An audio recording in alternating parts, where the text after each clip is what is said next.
Okay, taking some final prep. Just waiting to see if I get anybody in here for the live.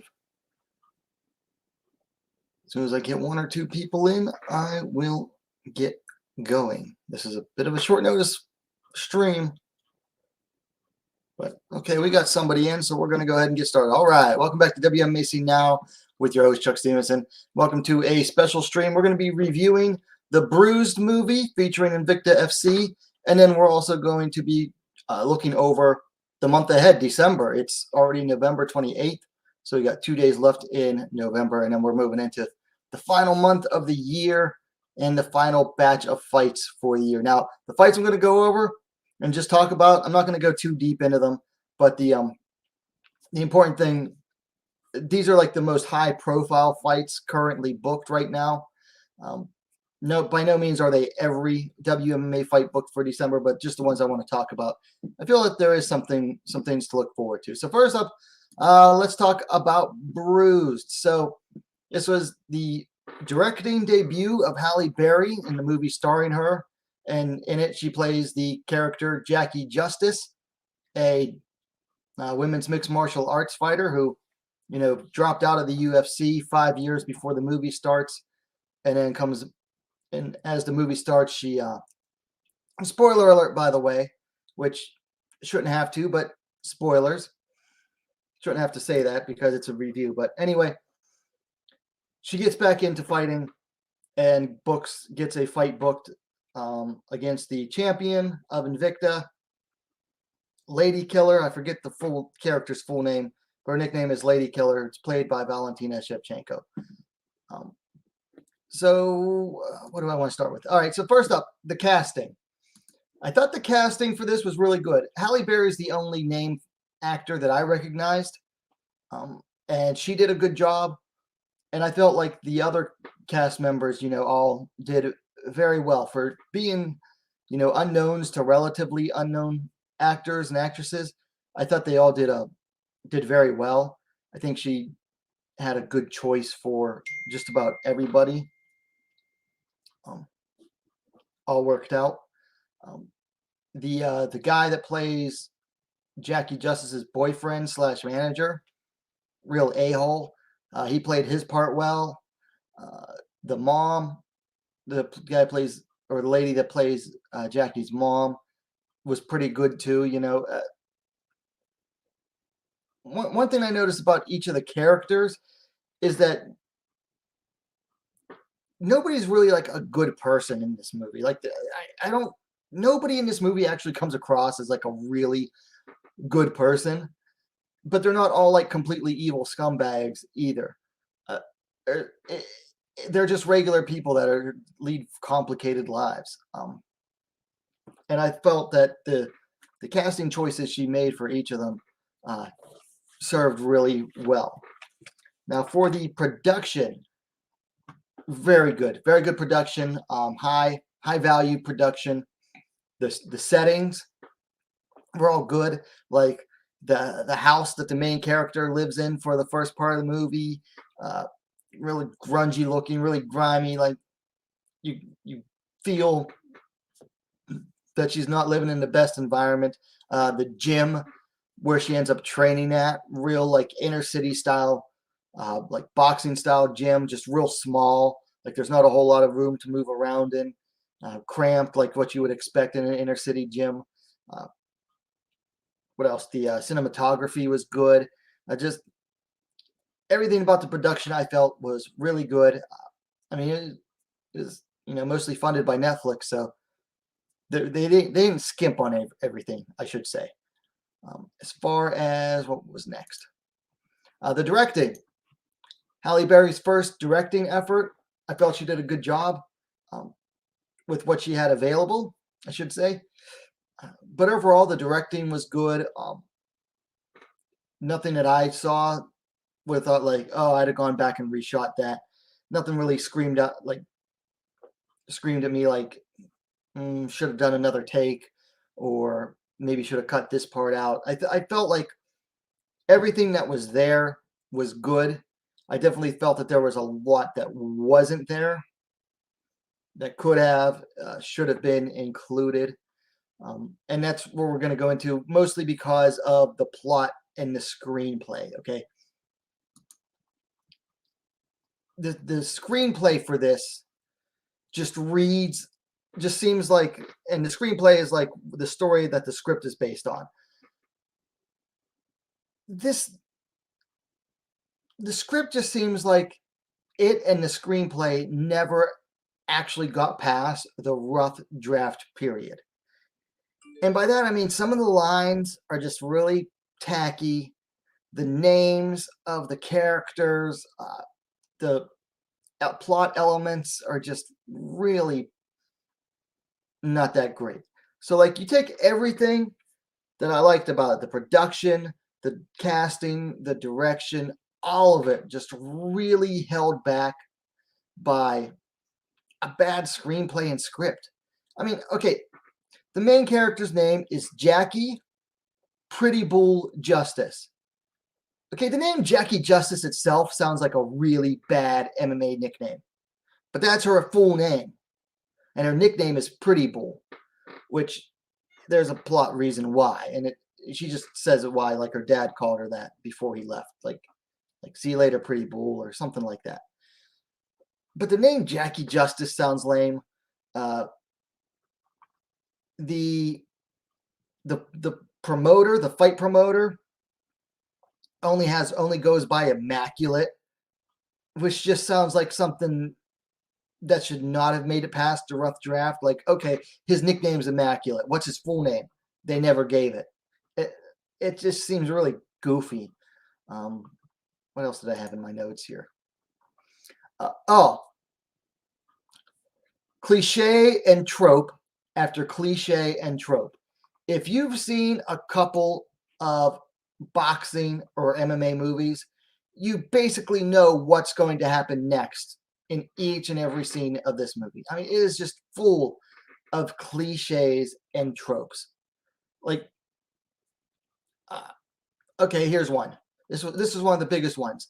The promoter I mentioned, his name's Immaculate, straight up basically admitted to the character, not at first, but when he got mad at her, he ended up straight up admitting to the main character, like, look, I only need you to last 2 or 3 rounds against Lady Killer to make her look good. Like, basically admitting, like, oh, I mean, she even said it. It's like, oh, so I'm just supposed to be some tomato can. It's like, that is like one of the biggest cliches ever. But, I mean, it's based on a real thing, and that's why it's cliche, because we know promoters do that. LFA. LFA. We know they do that. It's like, man, why would he straight up admit that? And just some really bad cliches. What else did I have? When they have the weigh-in for the fight, there's like all these people surrounding them on the stage. And it's like, okay, you've watched too many boxing events and too many boxing movies, because that's not how it works in MMA. You barely have anybody up on the stage in a typical MMA bout for the weigh-ins. Like, you got the promoter, the fighters, the ring girls. So that's 5 right there, and maybe some security guards if necessary. But they showed these 2 ladies facing off for, the weigh-ins, and they're just surrounded by all these people. You've got like the corner man, all these other people that are nameless, and you have no idea who they are. It's like, come on. That's a boxing thing. That's not MMA at all. Like, that is not MMA style. Like, somebody just watched boxing and saw that, oh, each fighter has like every member of their entourage on there with them. It's like, most MMA fighters can't afford an entourage, especially in a smaller promotion. What else did I have? Oh, only one actual fight in the entire movie. Like, one MMA fight in the entire movie. Technically 2 fights, because the main character beats the crap out of some character played by Gabby Garcia, like early in the movie, in an underground like fight scene. And she's not even supposed to be fighting her. It just happens. And so, yeah, so then you don't see any actual fighting going on, or any actual fights, until the final fight scene between Jackie Justice and Lady Killer. How are you going to have a movie about a fight sport and only have like one actual fight? Like even Rocky 1 had like 2 fights. Okay, Rocky had 2 fights. He fights Spider Rico and then he fights Apollo Creed. Or there's at least other fights going on around the central fight. Like, okay, take another MMA movie. Never Back Down had multiple fights throughout the movie, and then they had that tournament, and they showed highlights of each fight in that weird underground tournament. Or Warrior with Tom Hardy, they showed all the tournament fights in that because they were building up to it. So there was like no real tension building up to that final fight going on other than the basic, absolutely most basic plot elements that were all based on cliches and tropes. As for the fight scene itself, it actually wasn't bad. I saw someone else say that it was very Invicta-ish, and I have to agree. You know, there's a lot of scrambles, a lot of mistakes being made. I thought that Valentina Shevchenko did a good job portraying Lady Killer as like a very aggressive, pressure-heavy, high-volume striker. The exact opposite of Valentina Shevchenko's actual style. So she actually did a good job acting there. Give me 1 second. I got to go turn this fan off that came on.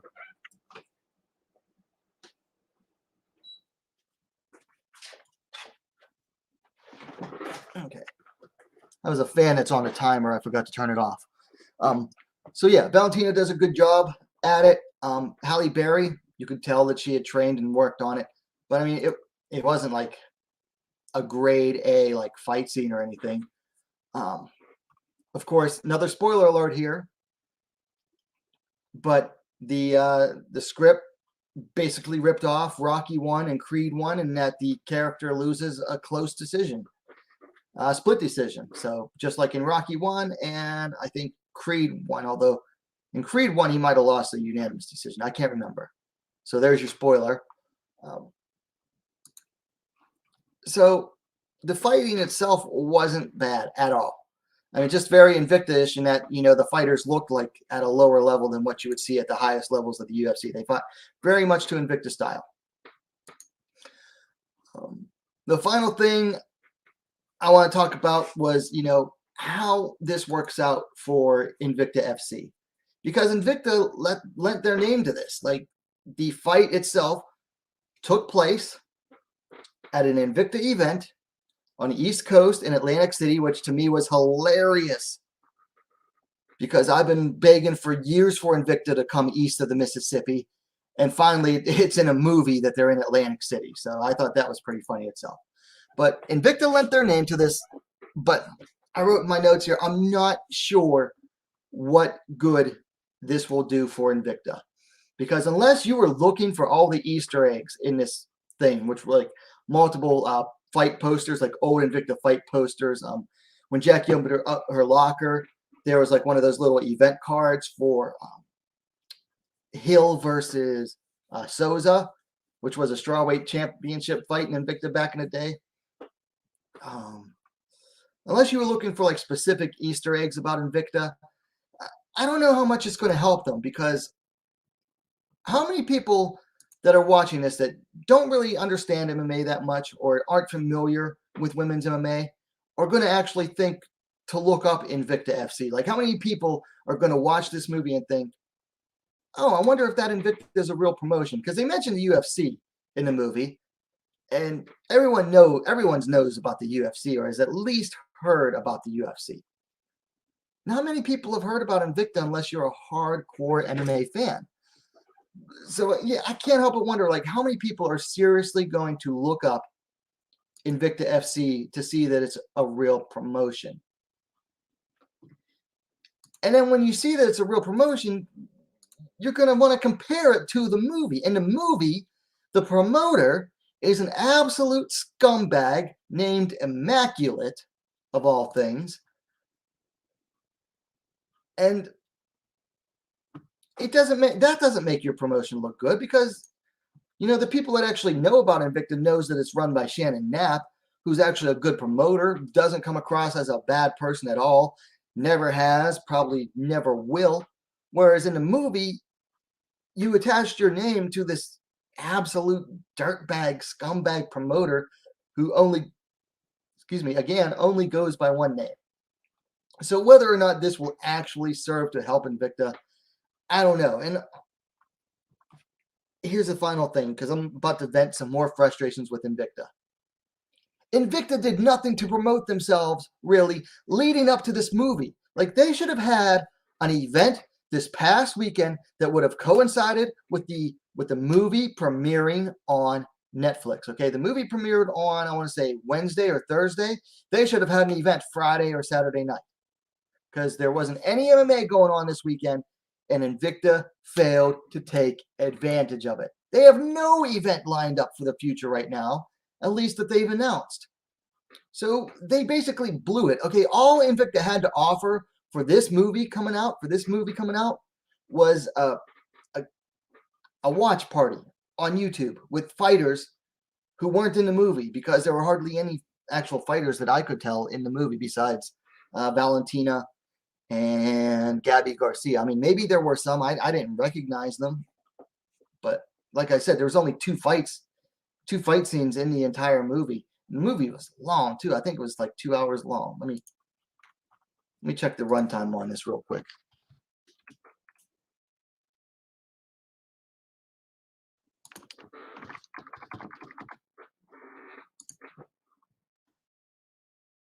$138 So that's over 2 hours. So yeah, it was a long movie. At the end of the day, I'm just not sure that this is going to benefit Invicta. I mean, I don't think it'll hurt them necessarily, but I don't see it helping them long term. By the way, the chat, I see we've got several viewers. The chat is open if you want to leave any comments in the chat. Also, don't forget to hit the like button. That would really help out a lot. Helps get the algorithm going.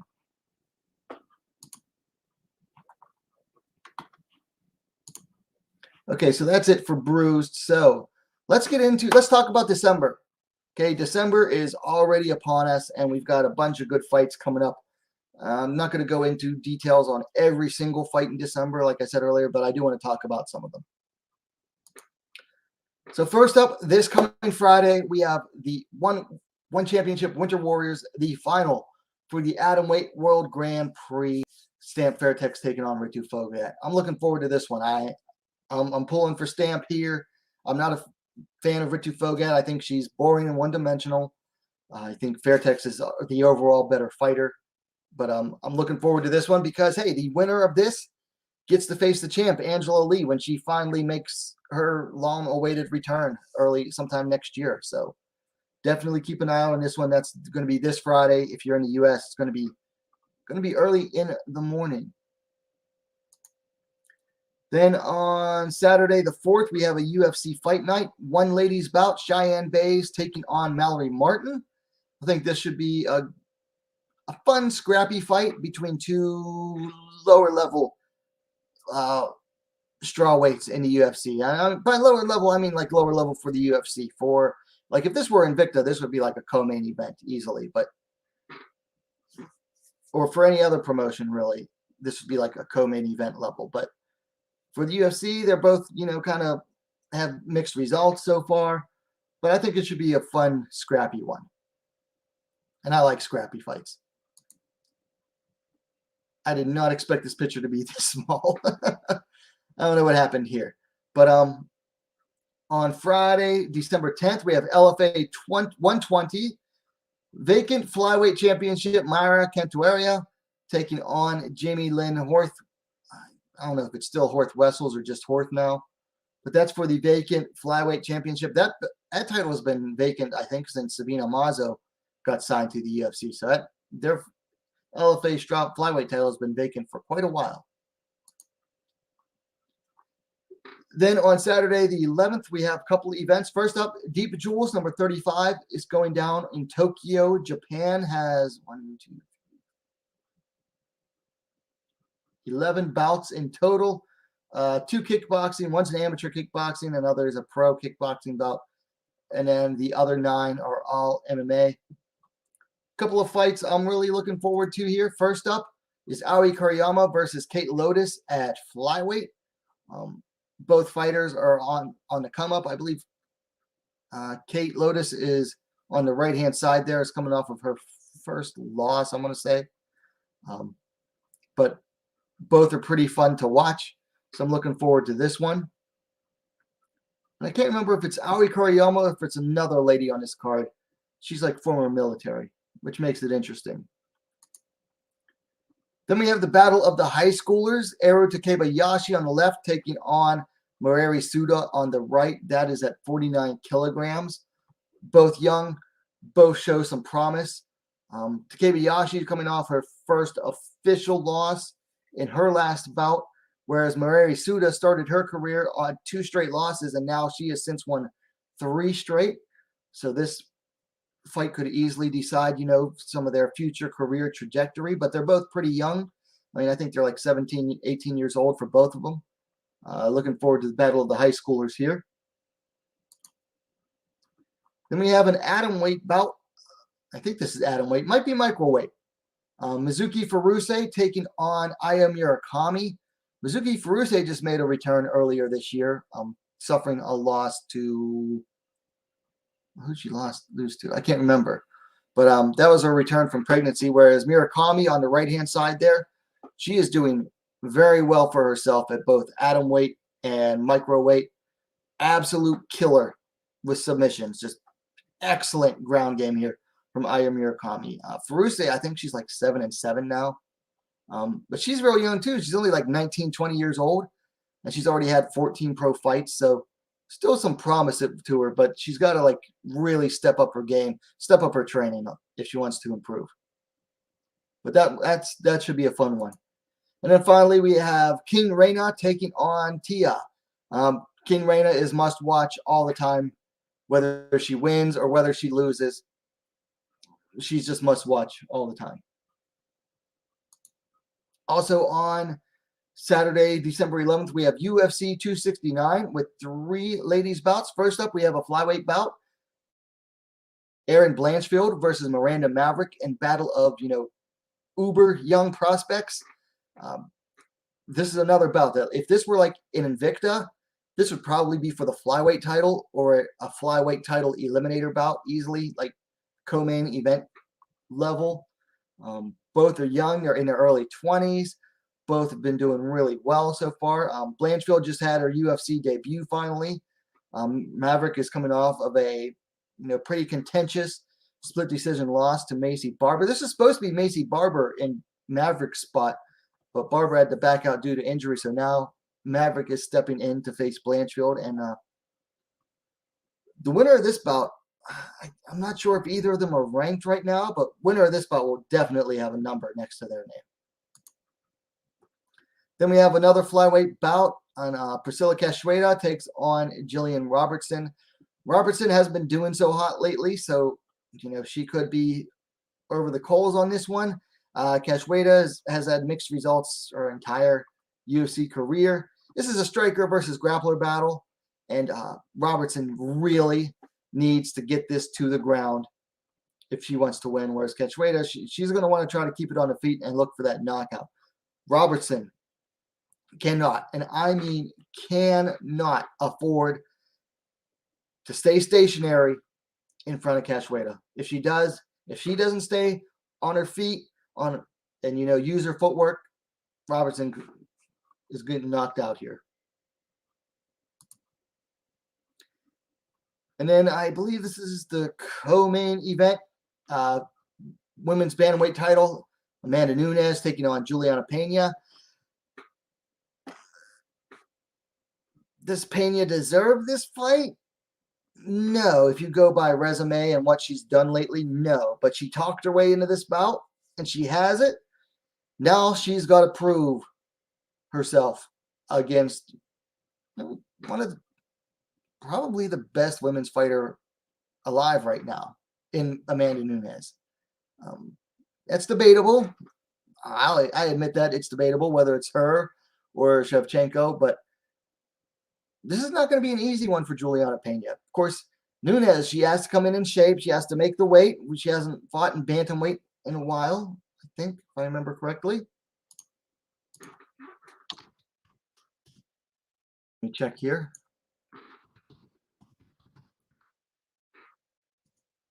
When was the last time she fought bantamweight? So she hasn't fought in bantamweight since 2019. So when she beat Jermaine Garandami via decision. Since then, she beat Felicia Spencer and Megan Anderson, both at featherweight. So Amanda, she's going to have a tough weight cut ahead of her because she's been up there at featherweight. Now she's got to get down to bantamweight. 10 pounds is a big difference. She's got to come in shape. She's got to, stay focused because, I don't think she'll overlook Juliana Pena, but we've seen fighters do that themselves. We just saw a fighter last night in boxing, Teofimo Lopez, lost a giant upset because he overlooked his opponent. So this is one to look forward to.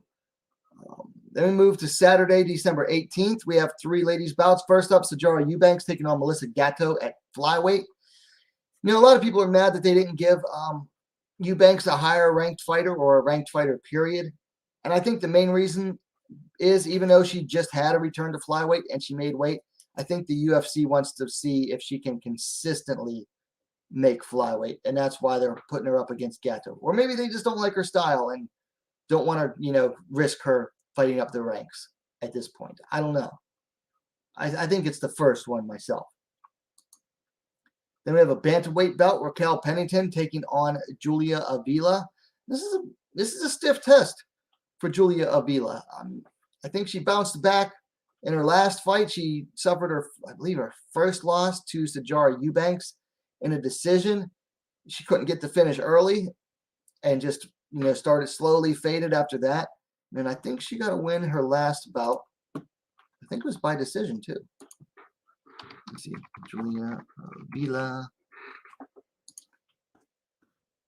Okay, so the Raging Panda has 2 losses.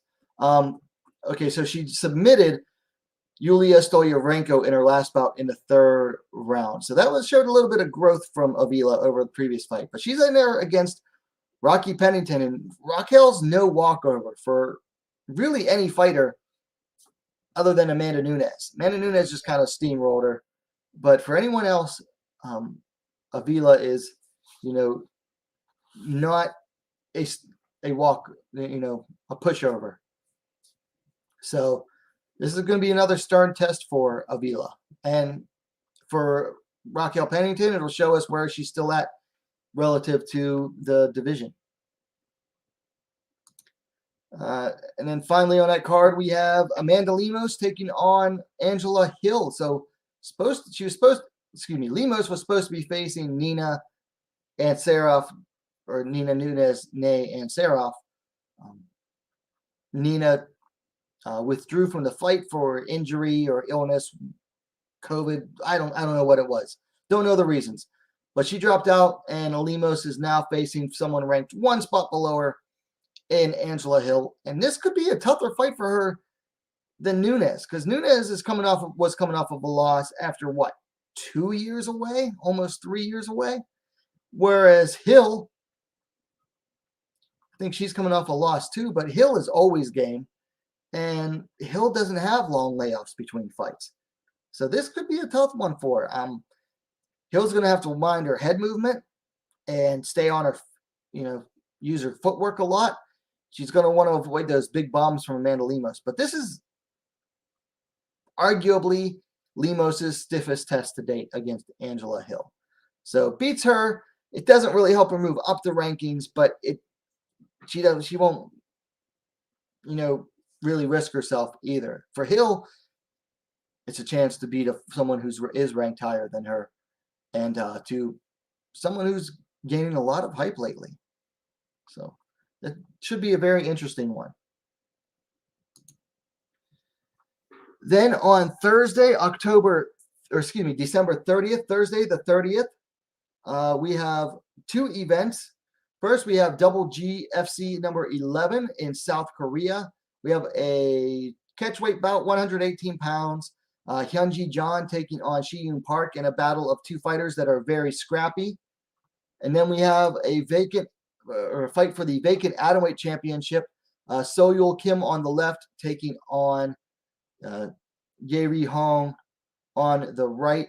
Hong fought for this title in her last fight, losing to, I want to say, Bo-Hyun Park via finish in the first round. But she's looking to come back and win that title this time. Soyeol Kim was showing a lot of promise in the One Warrior series from One Championship, like their feeder system, kind of like a mix of Dana White's looking for a fight and then the DWCS. And she was showing a lot of promise, but she hasn't fought in just over 2 years. So looking forward to watching this one especially. That's on the 30th. I also did a video on both of these fights talking about them, going a little bit more in depth on that. So if you haven't yet, please check that out. And then also on December 30th, we have Octagon number 30. So 30 on the 30th, I guess. They haven't announced their opponents yet, but we have Lucia Sabova coming in at bantamweight, and then Teresa Bledel will be fighting at flyweight against an opponent to be announced. So, okay. And both of those ladies, if you haven't seen them before, very exciting stand-up fighters. Well, Bledel's good everywhere. She's good on the feet. She's good on the ground. Really good judo. Just very promising young lady. I think she's only like 20, 21 years old. And Sabova is in my list of nominees for knockout of the year earlier in the year against a girl from Greece, if I remember right. Head kicked her. This girl straight up this one, boom. I mean, just fell straight forward. And then, so that is it for the confirmed fights I have for December. So, yeah, I mean, not a whole lot going on in December so far, but what is going on, definitely something to look forward to. So that's really all I have for tonight. We got 5 people watching. Please don't forget to hit that like button if you haven't yet. And the chat is open, so if you have anything you want to say, go ahead and I'll give you a moment to say something now.